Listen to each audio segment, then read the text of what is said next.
today I want to talk about outdoor clothing and the layering system.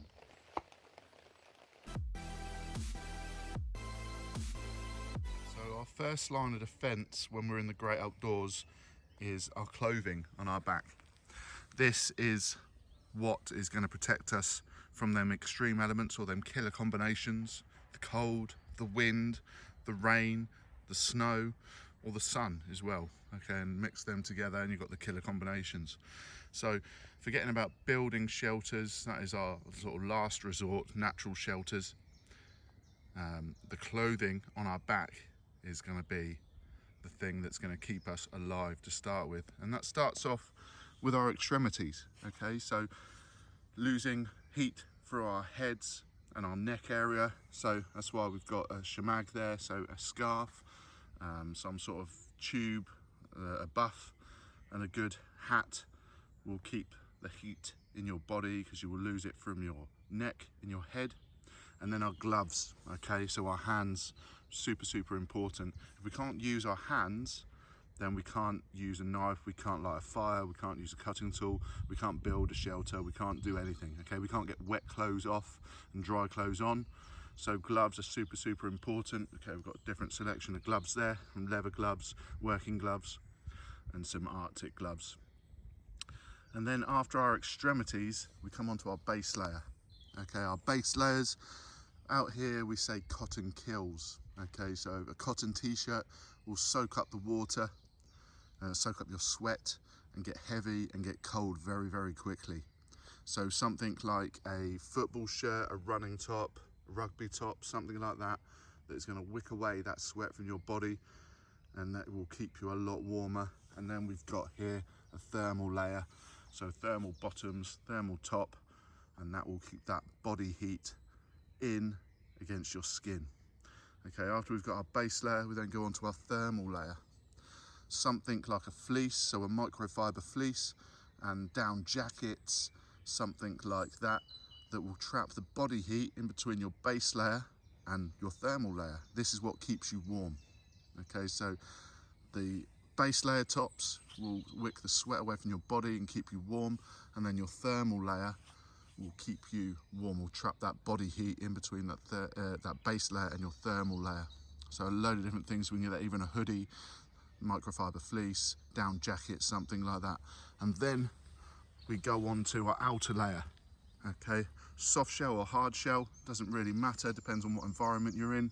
So we've got hard shell there, so this Country Innovations smock. Okay, that is perfect for out in the woods. It's quite strong, quite heavy. When it gets wet, it goes quite stiff, and then that keeps me really dry out here.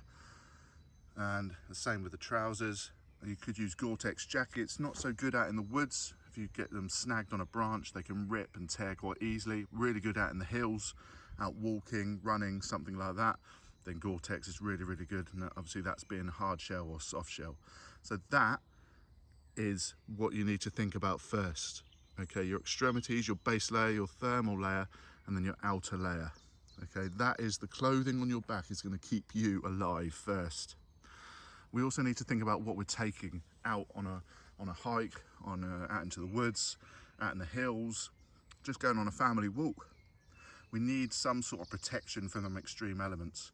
So just keeping a small silver space blanket in your kit, weighs nothing but will keep you warm. These need to be used when you're warm. You'll notice when people finish, say, the London Marathon, then they get a survival blanket, a space blanket wrapped around them that traps the body heat, bounces it back at your body, keeping you warm. No good if you're cold.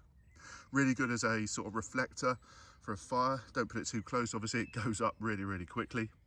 These survival bags, these orange survival bags here, really good. There's a video I've done before of how to use one properly. Don't use it as just a normal bivvy bag. You will wake up like some sort of swimming pool sleeping bag thing. But really good for survival. Storm shelter, keep this in the car just in case I break down on the side of the motorway and I've got the kids in the car. 4 to 5 person, and that's with kit as well. It's quite fun, you all jump underneath it. There's a video on my channel as well using that. but that is really, really good if you're with a group of people. Even if you just need a quick sort of wet stop, something to get a cup of tea down you, then you can all get underneath that, and your body heat will then warm that up as well. Okay, we've got a Blizzard survival blanket there, which paramedics use, so the NHS use these. Really, really good survival blanket. Orange on the outside, silver on the inside like the space blanket, and really, really good at keeping you warm and out of them extreme elements. And then this is just a bit of kit that we use, that we could use when building shelters, natural shelters out here, cutting tools, anything that we're going to use. But remember, the clothing in your back is going to be the first line of defense against the killer combinations. So I hope that helps, guys.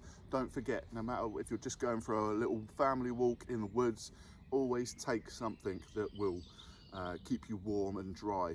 Okay, I often see people out in the hills in the Brecon Beacons on a nice family walk up to Pen y Fan, for instance, in flip-flops and a t-shirt. Just because it's sunny down at the car park doesn't mean it's going to be the same on the top. Okay, and the weather can change just like that, especially in the UK, and especially on places sort of out in the wild where you're going to go walking on a bit of an adventure. So always think about the clothing that you're going to be wearing and taking, that is going to suit the outdoors, keep you warm and dry to start with, and always take something that you can get into and out of them extreme elements if you really need to, because that last resort is building a natural shelter. So taking something with you and the clothing on your back is super, super important. Hope that helps, guys. Thanks for watching. Don't forget to like, comment and subscribe. Cheers.